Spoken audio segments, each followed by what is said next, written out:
Muy buenos días, muy buenas tardes, muy buenas noches. Dios le bendiga nuevamente.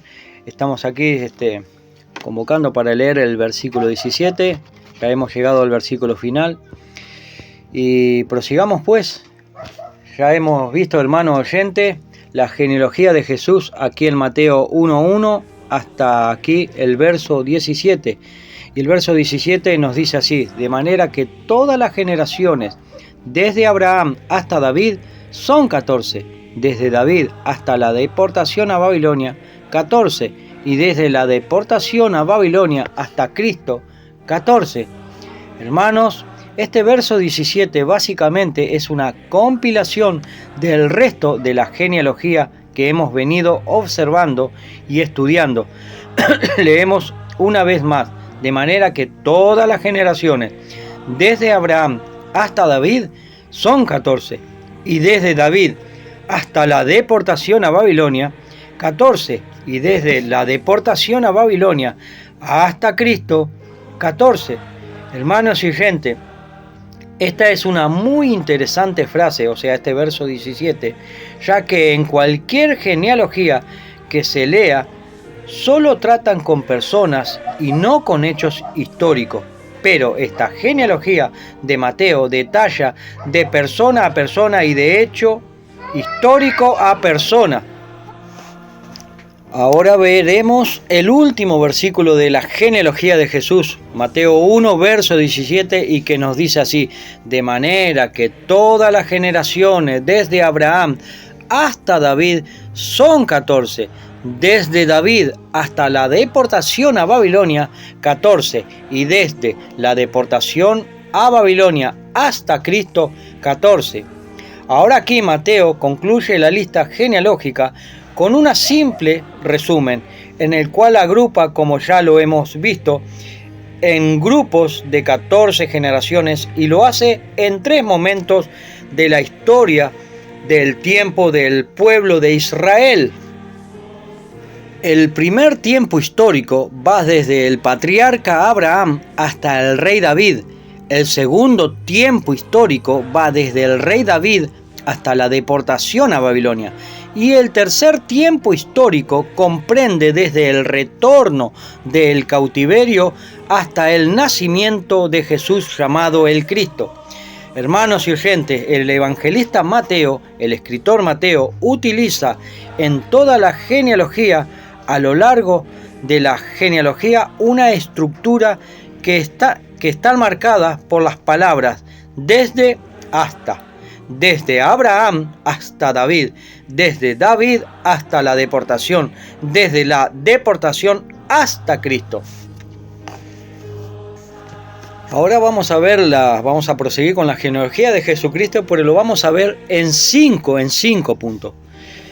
Hermanos y oyentes, la línea genealógica que comprende Mateo 1.1 hasta el verso 17, punto número 1, es la línea genealógica de la soberanía de Dios.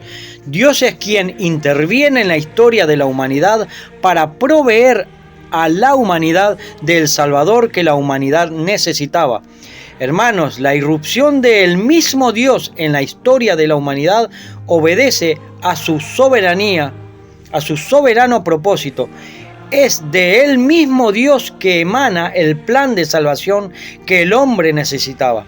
Y Dios gestó este plan antes de la creación de todas las cosas. Observemos que dice 2 de Timoteo 1, versículo 9, que nos salvó y llamó con llamamiento santo, no conforme a nuestras obras, sino según el propósito suyo y la gracia que nos fue dada en Cristo Jesús antes de los tiempos de los siglos.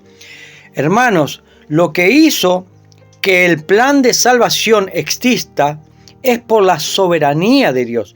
Dios quiso salvar al hombre por gracia. La salvación no es por obras personales para que nadie se gloríe. Desde antes de la creación de todas las cosas, ha establecido el mismo Dios quién, cómo y cuándo irrumpiría en la escena de la historia el Salvador, Observemos qué nos dice Juan 1:14.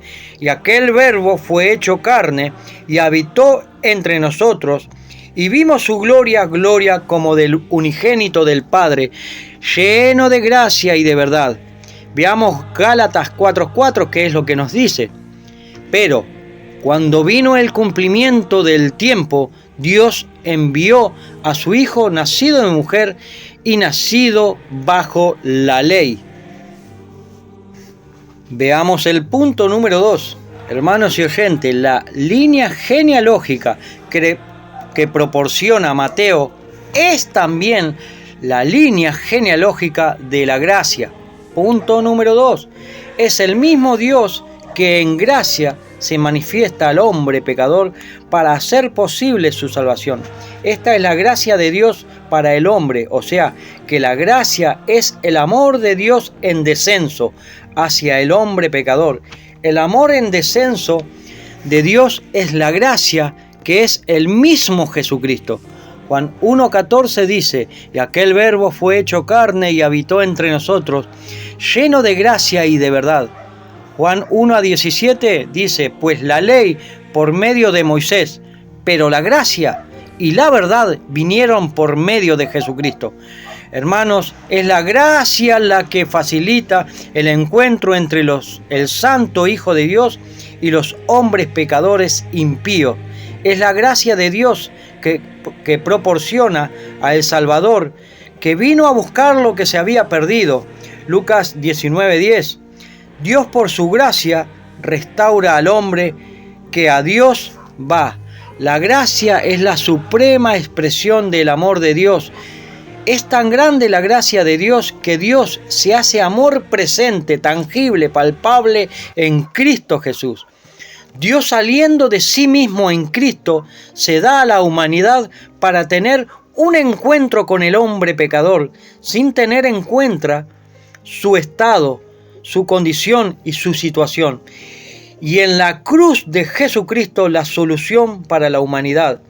Gracia en descenso. Punto número 3. Ahora, hermanos, esta genealogía que presenta Mateo es la genealogía del encuentro, ¿sí? El punto número 3 es la genealogía del encuentro. Las barreras de separación entre los hombres, pues queda abolida en Jesús. En la lista genealógica observamos a 4 mujeres, no solamente hombres. Estas 4 mujeres citadas en la línea genealógica, ninguna es judía, sino que son las 4 gentiles. Tamar y Rahab eran cananeas, Ruth era moabita, Betsabé era etea. Hermanos, el Salvador de la humanidad no podía estar vinculado solamente a un pueblo, sino a la humanidad toda. Es en Cristo Jesús que Dios viene al encuentro del hombre como hombre, y tomando forma de hombre, Dios se hace solidario con los humanos. Dios se hace hombre para ser nuestro compañero de camino. Dios no solamente se aproximó a la humanidad, sino que tomando forma de hombre, se aproximó al hombre, o sea, que se hizo nuestro prójimo y compañero de experiencias. Jesús lloró, Jesús tuvo sed, Jesús se cansó, Jesús se durmió. Dios en Jesús se hizo camino. Juan 14:6. Jesús dijo, yo soy el camino, la verdad y la vida. Nadie viene al Padre sino por mí. Este es el camino en donde se encuentra Dios con el hombre. Y es en este camino en donde el hombre se encuentra con Dios.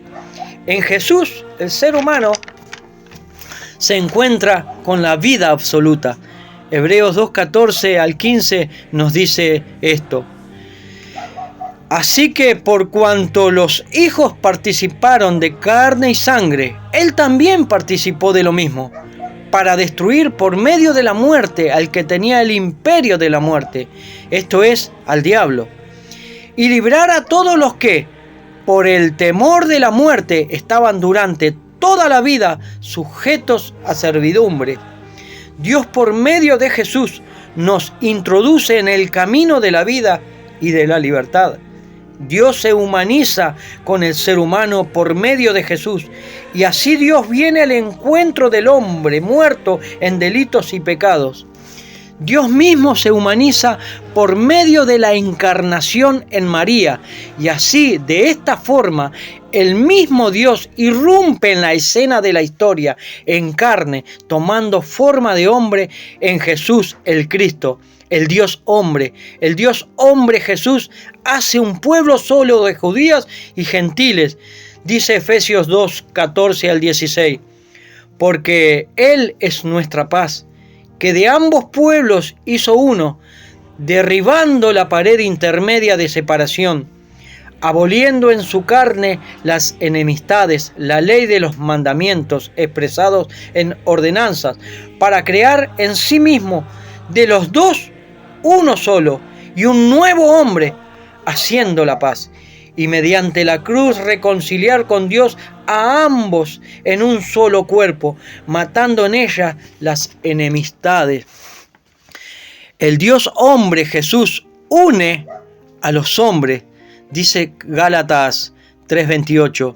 Ya no hay judío ni griego, no hay esclavo ni libre, no hay varón ni mujer, porque todos vosotros sois uno en Cristo Jesús.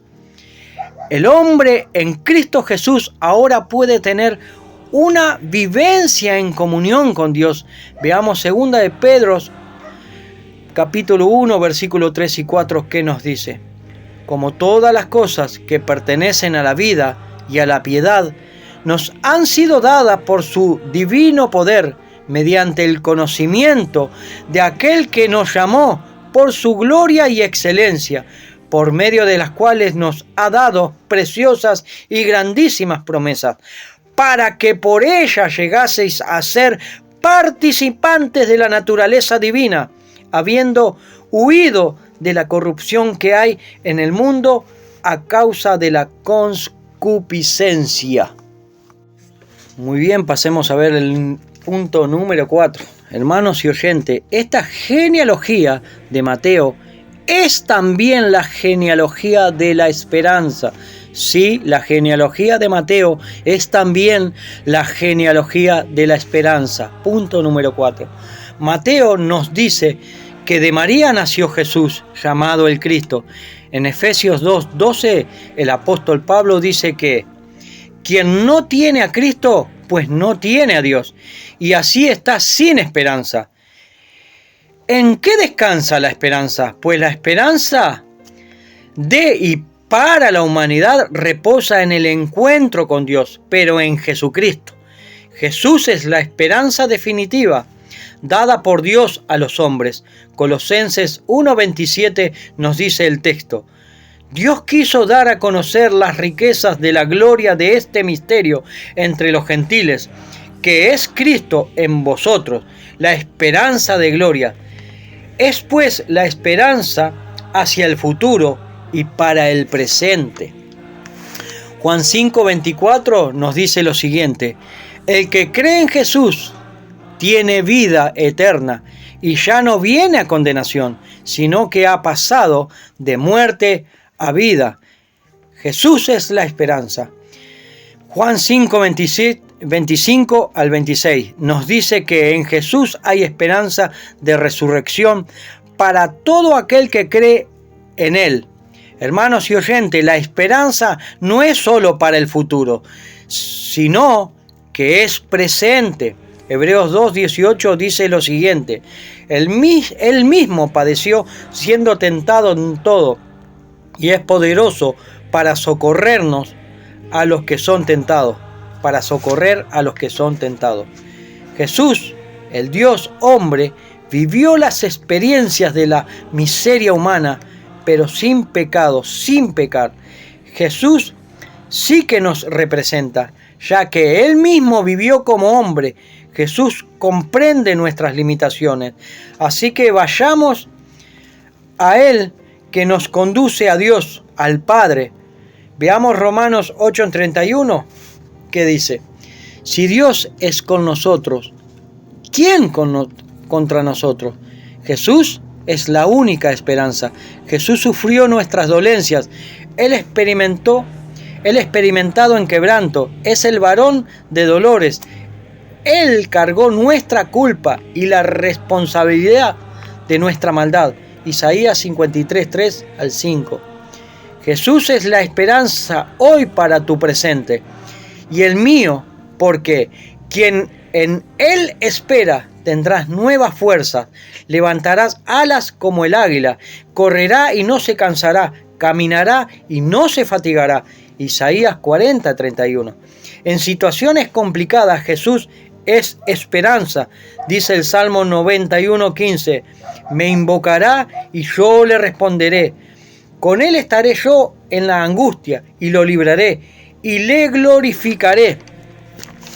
Isaías 41, 13 dice, porque yo, Jehová, soy tu Dios, quien te sostiene de tu mano derecha y te dice, no temas, yo te ayudo. Jesús es esperanza para el presente, pues es el buen pastor. Juan 14, 13, Jesús dice, os tomaré a mí mismo para que donde yo estoy, vosotros también estéis. Esta esperanza también es un aliento. Primera de Tesalonicenses 14, 17 al 18 nos dice, luego nosotros, los que vivimos, los que hayamos quedado, seremos arrebatados juntamente con ellos en las nubes para recibir al Señor en el aire, y así estaremos siempre con el Señor. Por tanto, alentaos los unos a los otros con estas palabras. Hermanos y oyentes, aquellos hechos y acontecimientos que nos pueden producir dolor en esta vida, las situaciones de conflictos y angustia, pues al cristiano, lejos de arruinarlo, le sirven de aliento mientras peregrina en este mundo. Sí, todo esto se torna esperanza. Los momentos más oscuros de la vida se pueden tornar esperanza, porque esta leve tribulación momentánea produce en nosotros un cada vez más excelente y eterno peso de gloria, no mirando nosotros las cosas que se ven, sino las que no se ven, pues las cosas que se ven son temporales, pero las que no se ven son eternas. Segunda de Corintios 4, 17 al 18. Ahora, hermanos y oyentes, ya en la recta final e introduciéndonos en el punto número 5, la lista de la genealogía que presenta Mateo es también la genealogía de la fidelidad de Dios. Sí, es también la genealogía de la fidelidad de Dios. Jesús de Nazaret, el Galileo, el Cristo, es la definitiva expresión de la fidelidad de Dios. Es la promesa que irrumpió en la historia 4000 años más tarde y para nosotros hoy, hace 2000 años atrás. El nacimiento de Jesús es el cumplimiento del protoevangelio de Génesis 3:15. Aquí irrumpió en la historia el sol de justicia, Malaquías 4:2. Dios es fiel, Dios cumple su palabra, porque no es hombre para mentir. Deuteronomio 7:9 dice, conoce pues que Jehová, tu Dios, es Dios, Dios fiel. Dios es fiel y el hombre infiel. Este es un contraste entre Dios santo y el hombre pecador. Segunda de Timoteo 2:13 nos dice el texto, si fuéremos infieles, Él permanece siempre fiel. Él no puede negarse a sí mismo. El profeta Isaías vincula a Jesús con la fidelidad de Dios en Isaías 11:5, que dice, será la justicia cinto de sus lomos y la fidelidad cenidor de su cintura. Hermanos y oyentes, Dios es tan fiel que por causa y a causa de su fidelidad, Dios jamás olvida su compromiso. Dios siempre recuerda sus promesas y jamás falta a su palabra. Jesús vino como enviado cuando llegó el cumplimiento del tiempo. Gálatas 4:4. Fue Dios el que prometió, el que hizo las promesas. Fue Dios quien mandó a los profetas, y cuando llegó el tiempo, el enviado para salvar irrumpió en la historia. Gálatas 4:4. Hermanos, hoy Dios nos está convocando a la fe y confianza en Él. Usted observa la historia y va a ver las proezas de Dios en la historia de Israel. Y allí tiene una base sólida para la fe. Las profecías se cumplieron. Segunda de Pedro 1:4 dice que Dios ha dado a los suyos preciosas y grandísimas promesas. Hebreos 10:23 nos dice que fiel es el que prometió. Hermanos y oyentes, que las lágrimas de la vida no nos nuble los ojos y no nos impida ver todas las promesas del Señor Jesús. Hermanos, en los momentos complicados, angustiosos, sería bueno recordar la invitación que el profeta Isaías hace. En Isaías 50:10, ¿quién hay entre vosotros que teme al Señor y oye la voz de su siervo? El que anda en tinieblas y carece de luz, confía en el nombre del Señor. Y apoyo es en su Dios, y apóyese en su Dios. Isaías 50:10. Isaías 30:18 nos dice esto: por tanto Jehová esperará para tener piedad de vosotros, y por tanto será exaltado, teniendo de vosotros misericordia, porque Jehová es Dios justo. Bienaventurados todos los que confían en Él. Isaías 30:18. Primera de Pedro 4:19 nos dice lo siguiente: de modo que los que padecen según la voluntad de Dios encomienden sus almas al fiel Creador.